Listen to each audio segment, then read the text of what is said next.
on different topics of interest for the benefit of our members and also participants.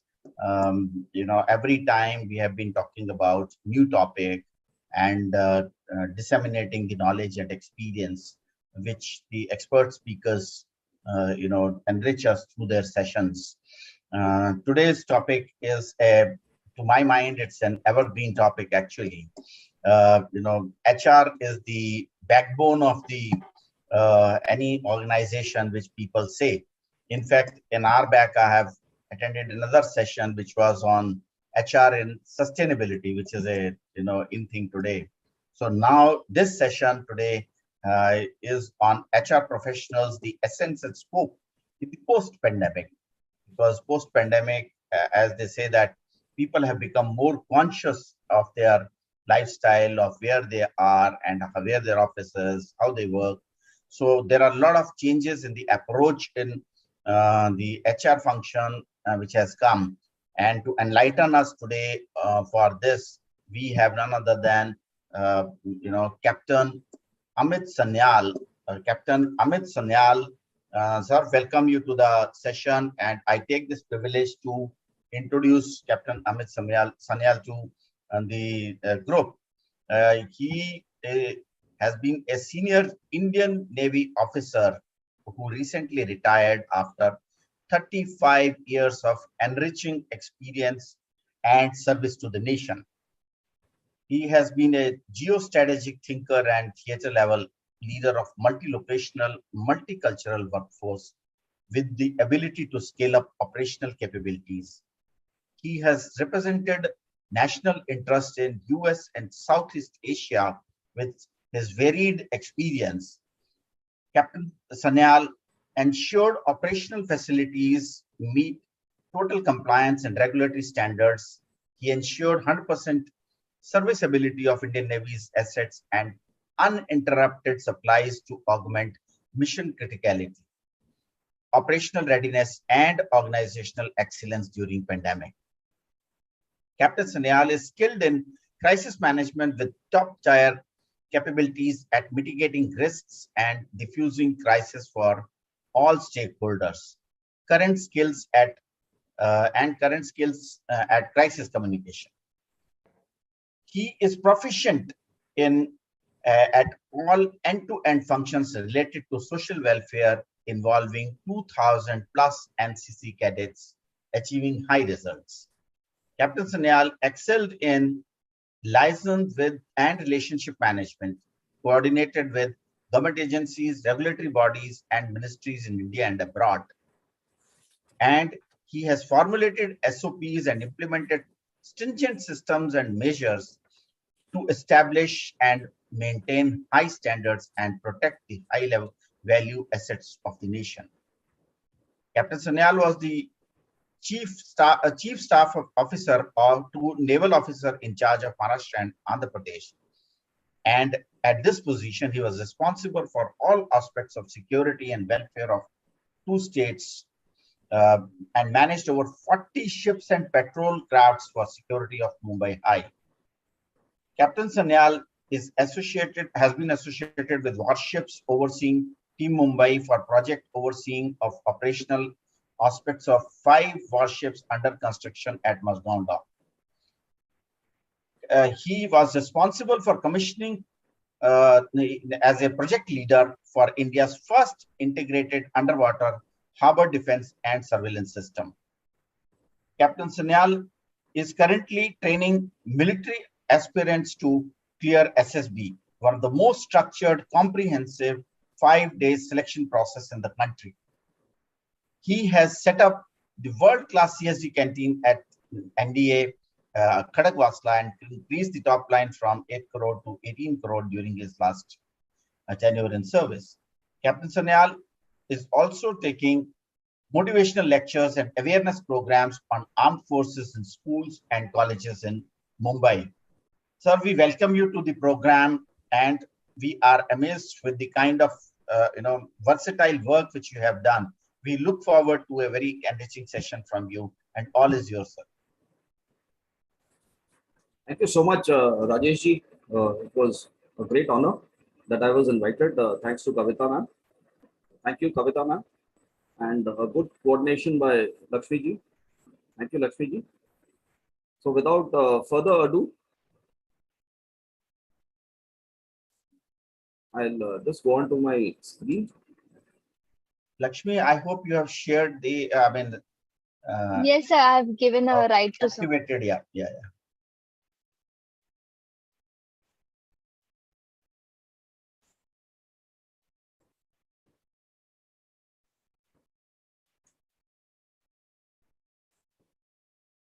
So I'll start with a brief introduction, which will recap what you said, Rajesh ji. A veteran means I am retired from the armed forces.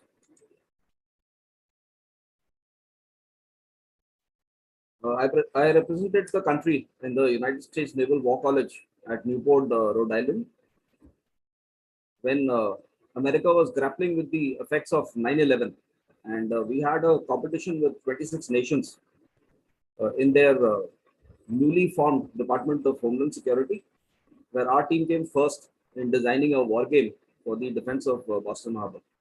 I'm also an alumnus of the Defense Services Staff College at Wellington, proud alumni of JBIMS, and now visiting faculty and MHRD. I was a member of the West Pacific Naval Symposium, and I'm proud to say that we reduced the operational exercise from 7 days to 4 days by wargaming. Incidentally, I am developing wargaming for business management and for business deals, mergers, acquisitions. It is something which is used very extensively in the United States in the field of business.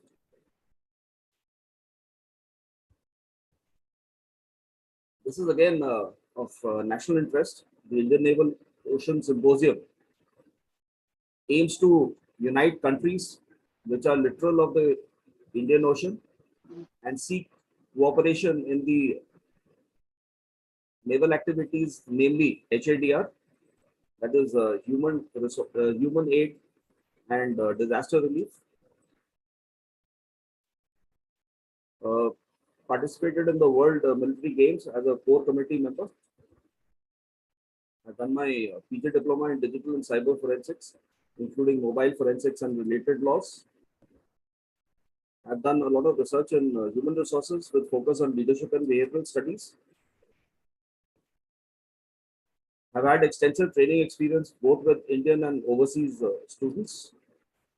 And as Rajesh ji, you brought out, recently I was commended for supply chain management during the pandemic.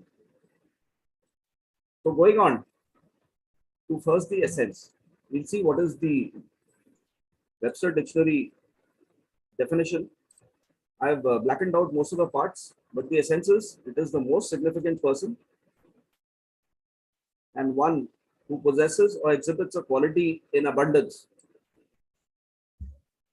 And that is our raison d'etre, or our reason or justification for existence.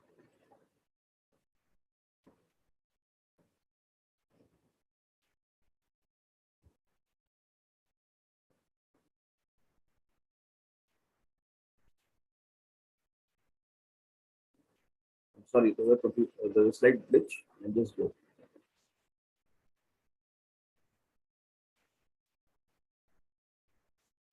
So we are the backbone of industry because we hold the fundamental power.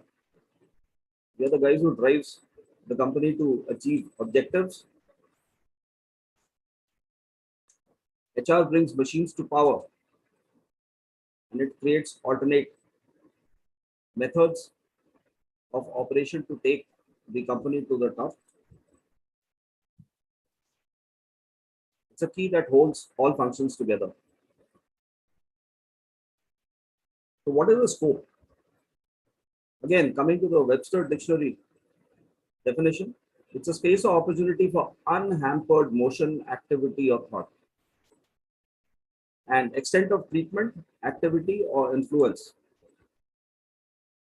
So what we are going to do is to look at HR for the purpose of evaluation in what we can do as backbone of the industry post-COVID. So let us see what effect COVID has had on business. This is a research done by Dr. Giriwala at IMDR Pune. 78% respondents acknowledged that the pandemic had a negative impact on business operations. The top three challenges appear to be difficulty in staying connected with customers, reduction in corporate spending, and decrease in productivity due to remote work. Sales have seen a sharp decline due to travel restrictions, social distancing, restrictions on sale of some commodities, and customers resorting to budget cuts and putting projects on hold. Companies are struggling to recover fixed costs in the absence of revenue generation due to sharp drop in sales. Increase in costs are due to enablement of digital platforms, increased freight and cartage costs, and increased cost of raw materials. Focusing on existing customers and building collaborative relations is the new normal. We have also seen that the communication has shifted from face-to-face to online, voice calls, video conferencing, social media, and virtual platforms. Virtual modes of communication seem inadequate to generate new business. It seems that businesses require at least one face-to-face interaction to build trust and commitment. Going forward, it would seem that businesses and their stakeholders must face up to some harsh realities and prepare for them. Operations and supply chain managers must prepare for possible increase in the cost of raw materials and think of new distribution models. Human resources managers must brace themselves for layoffs and prepare the workforce for remote working. It appears that consumer sentiment will seek an upstick only post normalization of efforts. So I'll not spend much time because we are limited and we need some inputs from the audience in the interactive session post presentation. So I'll go on to the first case study which I'm bringing up, which is regarding the supply chain management, where as I've earlier mentioned that I was commended for managing this organization during COVID. Now, what I was handling without naming any organization is the biggest supply organization in the country as far as my previous service is concerned. It has got a very large turnover. That is, the supplies itself are exceeding 2,000 crores. The challenge area was a large number of diverse employees. As you're aware, that national service requires employees from all ethnicities who speak different languages, have different faiths, and more importantly, different styles of functioning. The organization has a pan-India and overseas reach. We have to supply our assets who are located overseas. We have to essentially supply items for which are essential for running of those organizations, sustenance, and also communities. This also includes the safe return of recyclable items and scrap for sale. Now imagine that you're in the center of Mumbai, in some place like Dadar, and you've got 40 factories located all over Maharashtra, which require different types of material. All the factories are producing different items. So the kind of materials they require are quite different from each other's. And you are entrusted with organizing, procuring, and supplying all these 40 factories. So that is what this looks at. Only thing is that what I mentioned was only limited to Maharashtra, whereas we are talking about the entire coastline and even overseas. So when the pandemic hit and I was going to my workstation, we actually had very little time to prepare because that is one thing which will come out in this presentation, that we were not able to anticipate what is going to happen. There was a complete shutdown. I mean, I reached a place from where I could not actually go back home, and I didn't have any workforce because they couldn't leave their houses.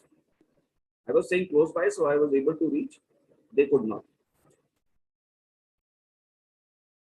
Now, initial stage, we attempted sustenance at 50%. Our entire supplies had stopped. There was a need to jumpstart operations and continue with operations because the assets which we were handling were of national interest and they couldn't be let down at any cost. Our manpower had reduced to 10%. And why this 10% was available will come a bit later. So what were the strengths of our organization? First thing is we had a large amount of reserves with which we could have sustained operations for a longer period of time. We had effective online systems. Now this is what is key to HR. We had a motivational leadership where the HR managers led by example. And this influenced the employees to follow suit. We had some accommodation within the containment zone. So that is what accounts for the 10% which I had mentioned in the previous slide. We had a robust transportation system, but having a robust transportation system is not enough, and that is why the start. We had in our organization a culture of resilience, that is of bouncing back, determination, that is ability to achieve come what may. We had stamina of working long durations, and please remember, we are not guys who get overtime. And we had a will to provide service. So that will to provide service was something which was ingrained in our employees by virtue of our cultural ethos. And that is something which brought this entire thing to a jump start. We had some medical facilities available and isolation facilities could be set up within the campus. So how did we gradually resume? With the 10% people, we had to actually cross-train while working on the job. Supplies could not stop. Whatever bare minimum had to happen, had to happen. So we had to cross-train people in handling 2 or 3 departments and diverse activities while they were on the job. Now, we had to activate transportation of essential members because we were permitted certain members, although it was minuscule, but we could manage to transport them from their residences to the workplace safely while maintaining the COVID protocol. Now, we had to train and we had to utilize the available online systems effectively. Again, online systems I'll be discussing separately as to how there's a need to diversify and further improve. We maintained regular contact with all stakeholders, that is suppliers, our customers, our external transporters, our auditors, and this helped in jump-starting the operations. Now we had a robust information dissemination to employees, whether they were at workstation or whether they were at home. This communication system was maintained and we could maintain a tempo with a hybrid shift working for sustenance. That is the initial part. And in the first month itself, we had 36 cases of COVID positive. Now, whenever one person was detected positive, the entire section had to actually shut down. Till the time, the period prescribed was over and they could get a RT-PCR done and come back to duty. Now, some problems we encountered were non-availability of IT assets for work from home. Now, apart from this non-availability of IT assets, people actually were not trained to do a lot of work from home. We had labor unions and we had different trade unions with different laws. So it was a challenge in negotiating with them. Then this is something I always mentioned, being from the armed forces, Newton's first law of motion. Once they sat down at home, they kept sitting. I mean, I'll be very honest. There were people going to markets and there were people going for different, there were people who even went to their native places. But then when it came to work, we saw a section of population who claimed that they were not leaving their houses at all. Then there's a clause in all our supply contracts, which is called the force majeure, which was enacted by all the suppliers, and supplies were delayed for 6 months. This led actually to a increasing backlog, which I'm going to depict in the graphs which I'm showing after this. Now, transport, although we had a lot of transports, but then the drivers themselves are not available. And it was quite a challenge managing the chain with limited drivers. Then precautions to be taken at workplace, because the workplace is not huge. It was a challenge maintaining social distancing. Then sanitization, isolation. We actually had to get PPE suits, and in that hot climate, that is pre-monsoon, the months of April and May. I'm sure all of you are aware how hot Bombay can be. And people had to actually wear PPE when we were dealing with customers. Now, physical and IT security again became a challenge because of the large number of communication which was taken place in IT, as well as limited number of security guards. And we had problems. We had problems at gates where people tried to come in, and we had to contain them by our own resources. So coming to month 2. Now, by its second month, we had our employees motivated and trained. But there is another thing which is very important in HR.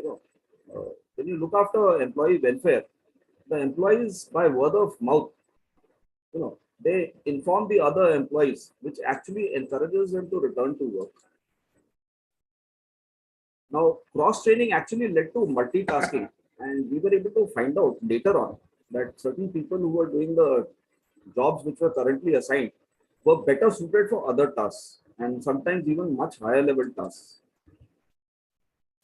So strong HR practices led to dissemination of pay, which again, I'm very happy to say is one of our positive sides, because our entire pay and everything is directly linked to the banks. And it is just that payrolls have to be submitted in time. So by working overtime, we were able to manage with limited power, with limited manpower to submit the payrolls, and all the employees were given their payment on time, which was a big morale boosting factor. Then the sustainment items had already started. We resumed essentials by month 2.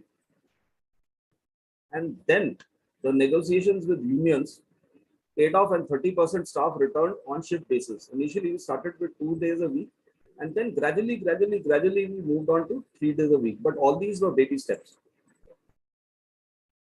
Now, outsourcing commenced with transportation which are available, and despite the shortage of drivers, we started our operations to some extent.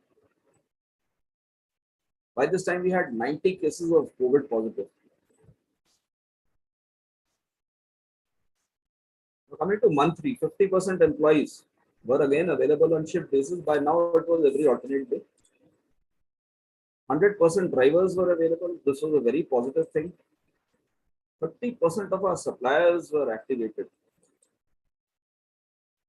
Now, we reached a stage where actually we were able to set up isolation facilities for the BMC. And if you recall, in 2020, a large number of Indians came from foreign countries. And all these guys were put in the isolation facilities for 2 weeks quarantine before they were permitted to go home after the RT-PCR was negative. Now, union started towing the line.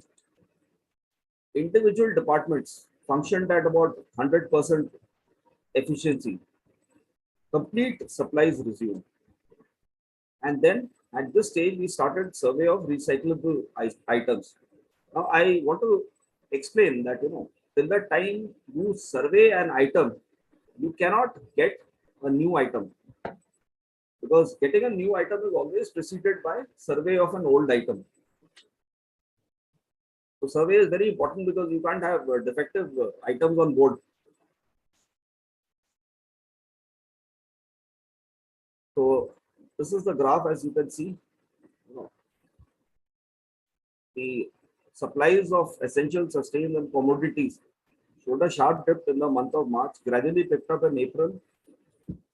By May, we were able to resume the sustenance items, and the essentials and commodities followed suit. This is recycle and scrap. Actually, there was a void till May, and from June, we started picking up, and gradually we were able to resume the operations. Now, what are the takeaways? The first takeaway is we have to anticipate events, and we have to, most importantly, budget them. We can't have a situation where there's a problem at hand and we start thinking, how the budget is going to be allocated. All these things have to be well thought out in advance. Now, if there's a crisis, we have to adopt, the HR specialist has to adopt to new competencies. And not only do we have to adapt to new competencies, we have to consciously get the organization and especially the employees to adapt to these new competencies. Training and cross-training is the fundamental to ensure that a crisis is handled properly and operations are jump-started in time. Knowledge of laws, regulations, especially with diverse kind of unions, is very important in order to be polite but firm in implementing the HR policies in times of crisis. Communication skills are essential to have the flow of both horizontal as well as vertical information, and negotiation skills for adapting to change. Again, one lesson we learned is everything can't be handled by the organization. You have to outsource some part, and this is something which has got ingrained into the system. Now, what came out loud and clear was that employee well-being, healthcare, counseling, and family support is essential. There are people who will go into depression, they'll grapple with all kinds of problems, which they will not be able to handle by being in office. It's something which you can't wish away. But you have to prepare HR to handle these issues. Again, especially we saw with ladies, care of children, especially, small children who were not in school, at home, were creating mayhem. So, again, some degree of support is required for them, flexible timings, so that they are able to look after both their families as well as the job. Now, incentives and rewards play a very important part. And in the next case study, which is being forwarded by a close friend who was the managing director of a mineral company, a mining company, it will come out. Because, all small victories have to be celebrated. And if a person has done a good job, especially in crisis, rewarding him will not only increase his morale, but it will increase the morale of other people around him. Now, we have to focus on what the industries have adapted to. If a supplier has implemented force measures and he's not able to supply items because he's located far away, there are 10 suppliers who are located nearby who can supply items within the norms. Now, everything can't be done sitting in office and face-to-face interactions. What we realized was that we could use technology and we could manage employees remotely. We had a system of daily reports where everybody would WhatsApp their location. So we knew at least they were sitting at home and not in Timbuktu. We had to shift a large part of our operations, which were previously being done manually, to online. and that ensured the supply chain was maintained, and it was brought back to normalcy within a period of 3 months. Now, another thing we learned is, which actually is relevant for the industry, is that we have to focus on recruitment policy. Very important. This kind of knowledge and skill which are required, there should be a threshold below which you should not fall, and it should be listed down and implemented very, very carefully. And of course, communication is a key.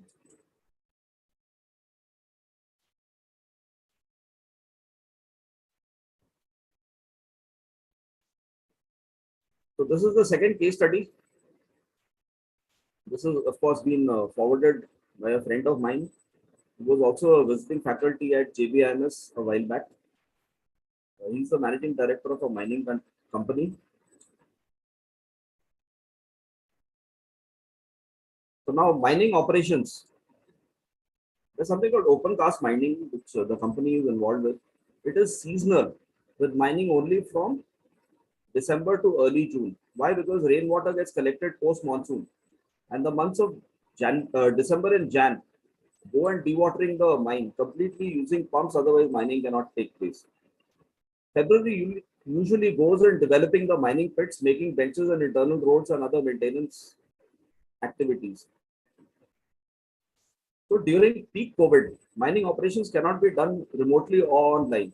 You need physical presence of men and machines, that is excavators, shovels, dumpers. Constant operations, supervision and monitoring is required. The operations supervision is physical and real time. Monitoring was done remotely and real time through office setup near the mine. The mine had to be cordoned off, no external contact and no internal intermingling. Now, being highly regulated with stringent safety norms, the preventive and corrective controls were managed remotely through social media platforms and use of Google Maps. Using drone flights with first-person view. I'm sure you're aware of what first-person view is. It's something like you have a drone and you have a headset. So wherever the drone is going, you will see what the camera is seeing right in front of your eyes. This actually is being used for racing, and it is being used for sport, but then this was the first time where they used drones in a mining operation. Running the mine in staggered double shifts to reduce footprint on ground. Command Center for Progress Tracking and Guidance and following COVID protocols. The key takeaways which he has informed us: galvanizing the workforce at all levels for the new normal and business continuity. This was a big challenge, but they were able to do it quite successfully. And constant communication across the strata, as what was brought out in my case study, it helped in continuing the operations. Then 6 hourly 8 to 8 sit reps. Sit reps are situation reports. These are very important for the top management to know what is going on down below, and in case any intervention is required. A blend of new tech and traditional means, seeking a buy-in of all stakeholders, contact with government officials, celebrating short-term wins with immediate disbursement of rewards. So now, let us look at what are the global HR challenges.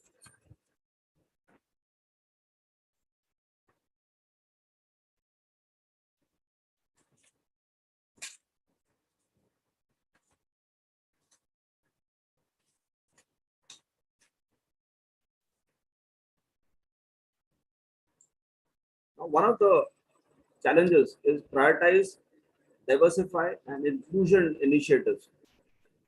These are essential, and the key takeaway is implement D&I initiatives to recruit top talent and improve the overall employee experience. Now, again, what has been brought on to both the case studies is there's going to be a tendency to lean on technology for automated HR processes, and the key takeaway is the use of HR technology to streamline recruiting and onboarding processes, which will continue to ramp up. Now, another change which is going to take place is teams will adapt to the possibility of long-term remote work. But the key takeaway is be prepared to adapt with technology and new policies.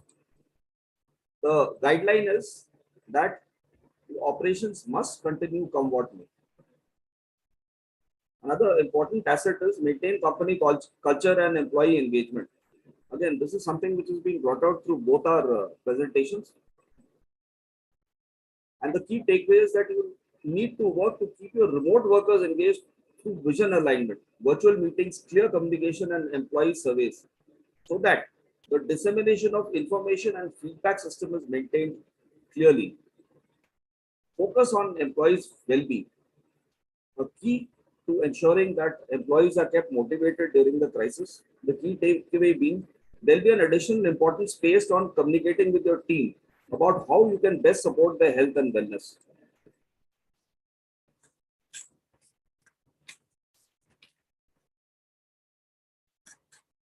Now, HR teams will modify employee benefits. The pandemic caused employees to demand a whole new set of employee benefits and working arrangements. As employees seek to provide the best possible healthcare and working arrangements, employers seek to provide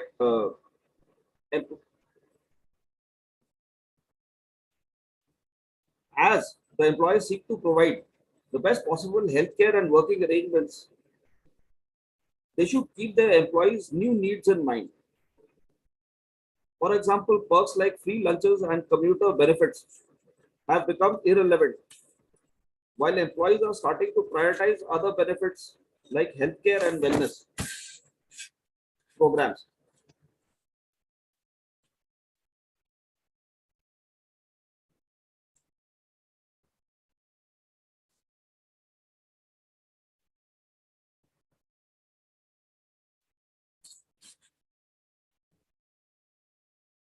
Now, we also recommend supporting employees by offering flexible working arrangements for whatever it means. It says some parents of young children, for example, might need to juggle childcare and work during the day, and being able to work in the evening instead of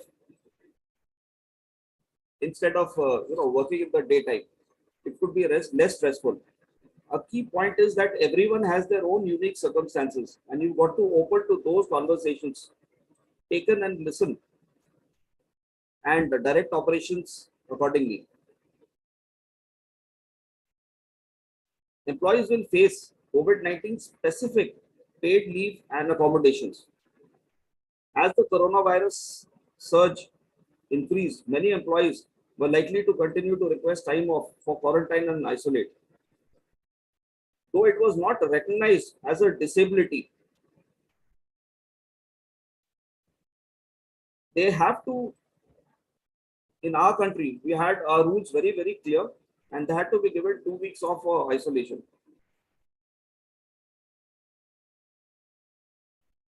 Now, one thing which came out is that HR departments would get overloaded.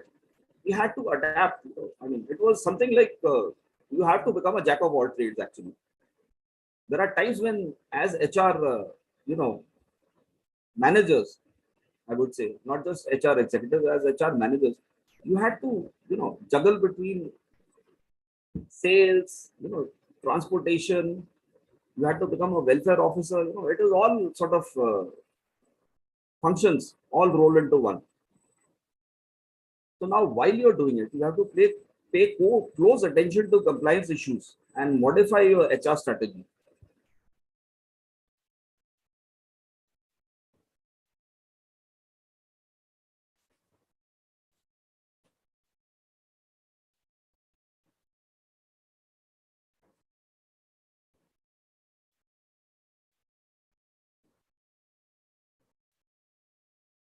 Now, it's what changes we can expect post-COVID is that there'll be remote work practices. And with an increase in remote working, the new HR will have to adapt to the diverse work situation. Training and development practices will become much more personalized and available through remote devices. Slack and Microsoft Teams will be used to increase productivity and engagement.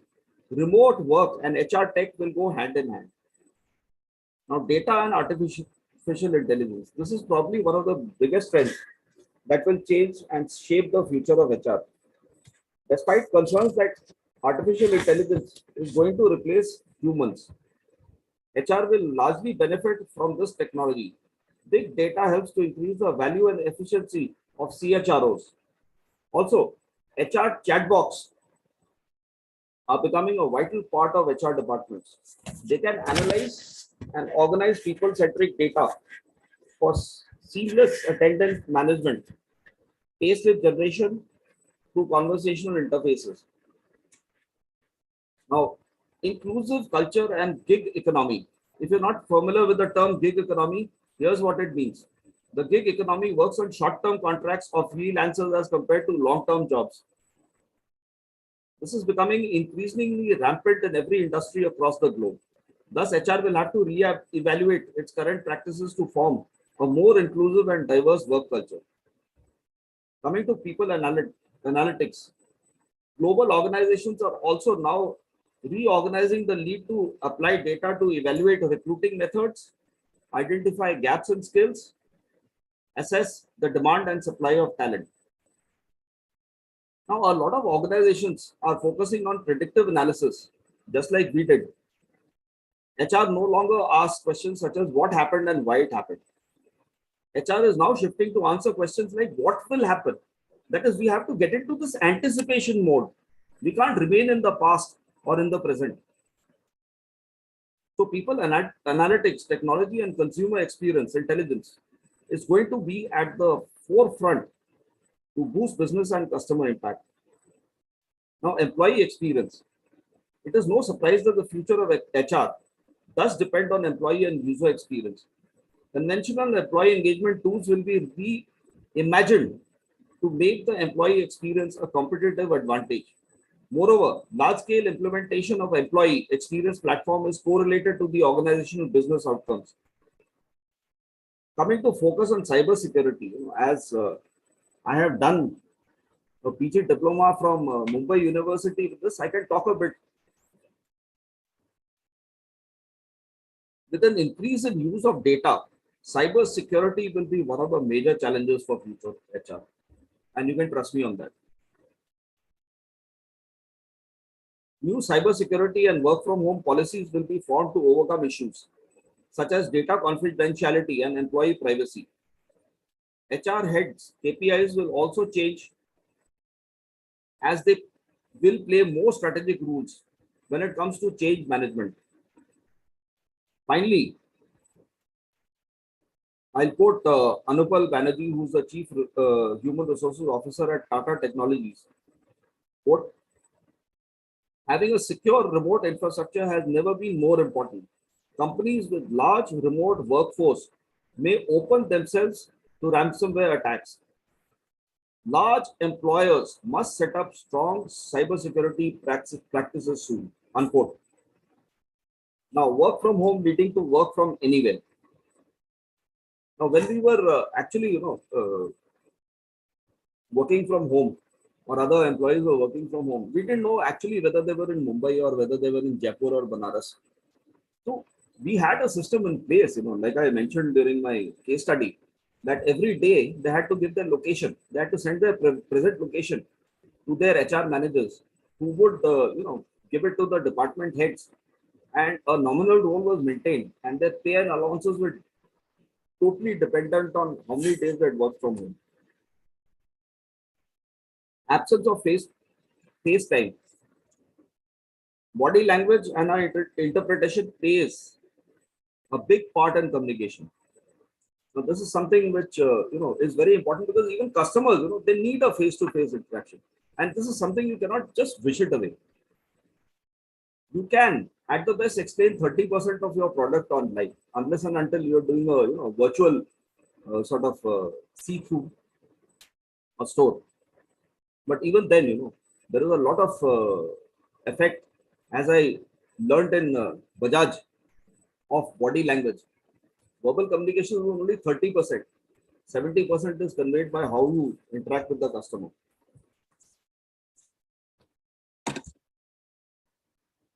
So in future, what are the expected HR roles? Let's have a look.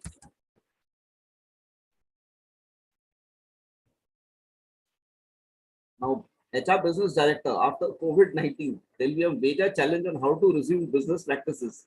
Workplace safety will be a primary concern for both on-premises and remote employee workforce. So this role would lead the HR to work with various CXOs to create safe working environments. A chatbot facilitator, with the rise in artificial intelligence in HR, guidelines to maintain and enhance a candidate's AI experience will take effect.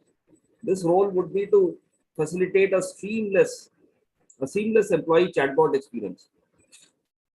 Head of work from home development.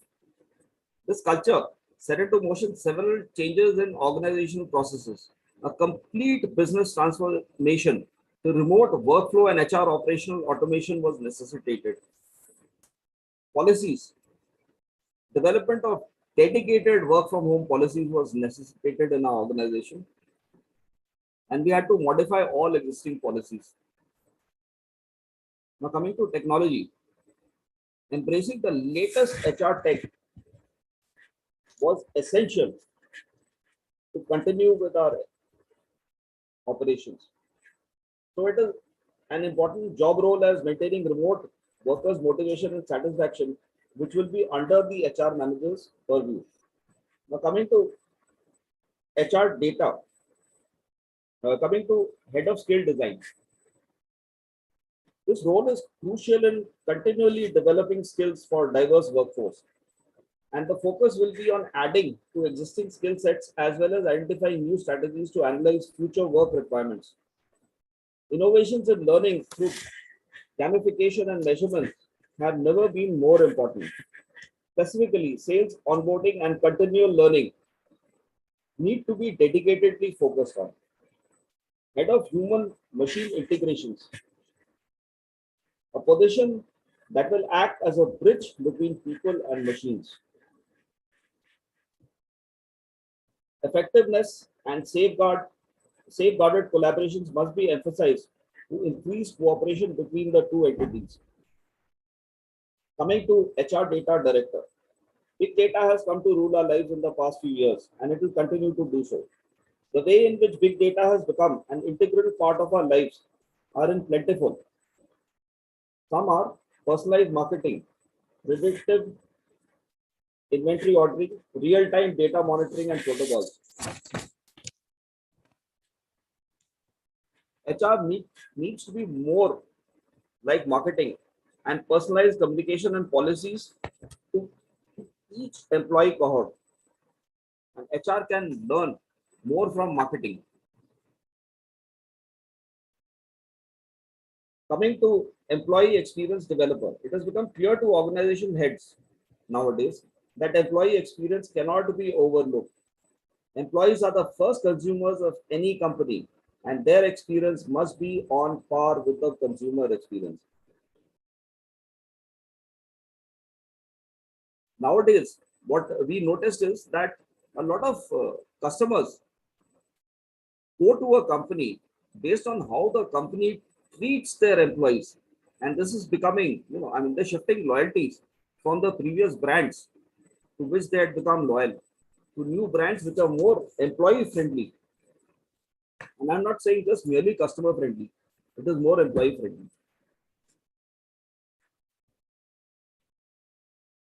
So employee experience developer, it has become clear to organization heads that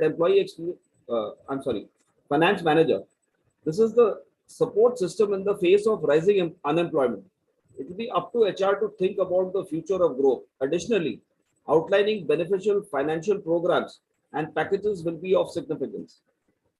It is most relevant in startups, small businesses, and SME even today.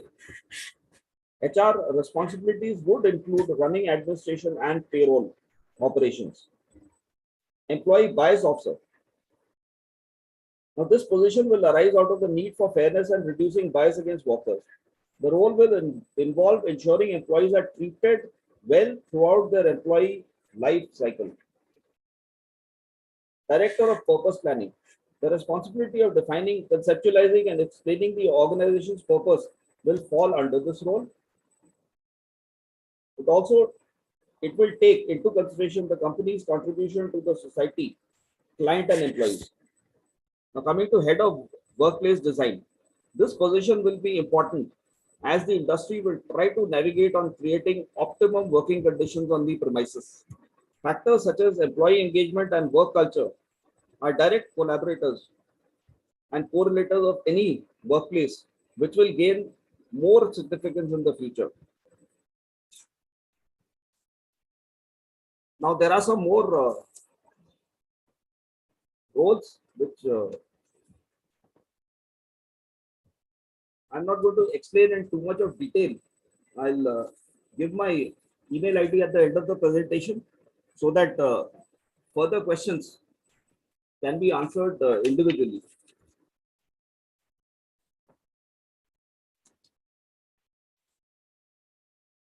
Now, this is what we can, this is a T-shaped HR professional which is emerging. We have data-driven, business acumen, digital integration, people's advocate, and functional competencies. Our HR professional needs to become a specialist in at least one functional competency and a generalist in 4 core HR competencies. So it is not just limited to one. HR needs to adapt, understand a multi-generational workforce.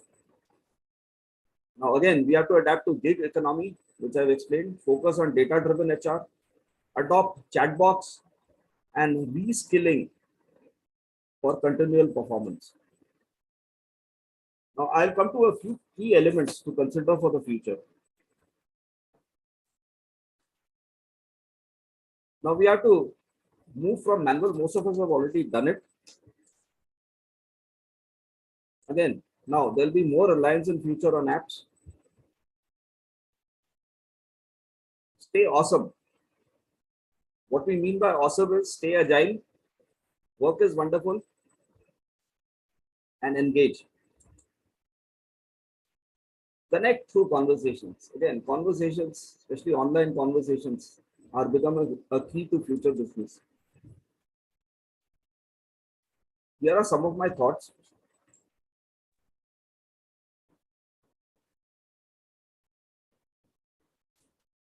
Now, this is the second point is already part of our practice, but we need to focus on this aligning HR goals with the company's vision and mission.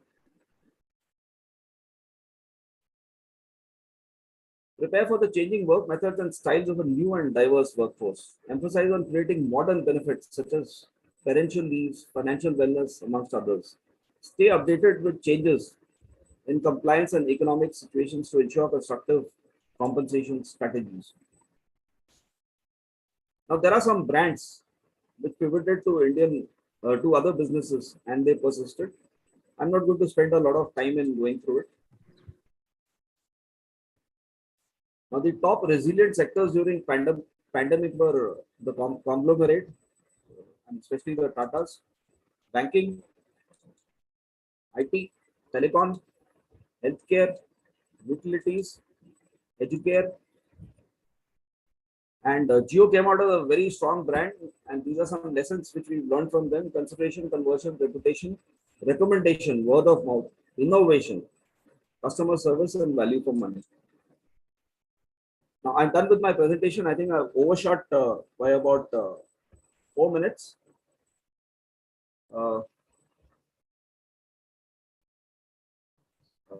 Rajesh sir, I think what I will request is, I have experience in HR, but I'll be very happy if questions and all questions and answers can be shared by all the members.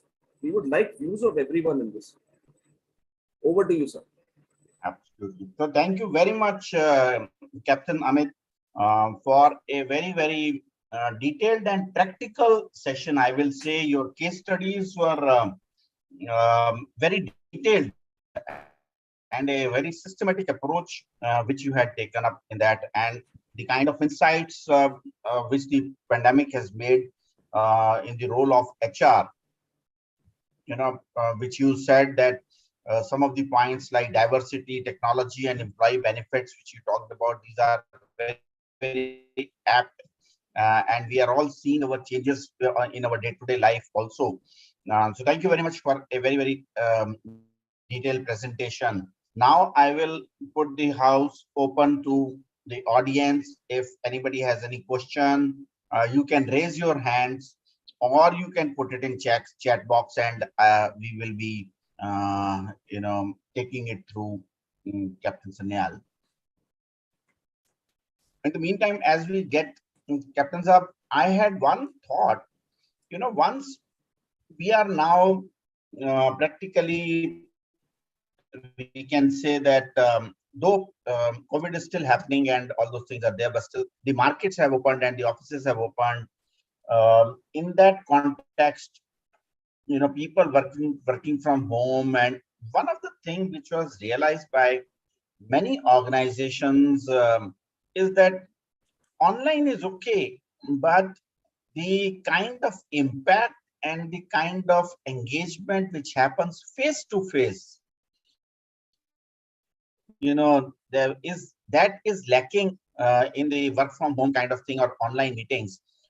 While during the pandemic, companies have successfully done all these meetings, but that was a special situation. But now I find that many companies are coming back to the normal, and then so when there is people, man is a social animal, and then we want to meet and touch and then say hello, and especially we Asians are very, very used to it. In that context, whatever you said, that how this face-to-face meetings, and how do we embed this in the whole change system? It's a very relevant question, sir, and thank you so much for asking. One of my favorite topics is communication, and what I've been taught is that communication consists of three main aspects. The first is to inform, which we can do online. The second is to influence. Now, influence is you don't want to buy my item, right, sir? Now, I am going to project my presentation in such a way that you get convinced to buy my item. Now, there are two ways of doing it. One is online, and hope, God have mercy, 30% chances like what I brought out, the customer will be convinced. But again, as you said, also that we are Asians, we are more familiar, or rather we are more used to face-to-face interactions, which is lacking 70% in online. So the influence part needs to be addressed. But the third most important part, again, which I try to bring through my presentation, is inspire.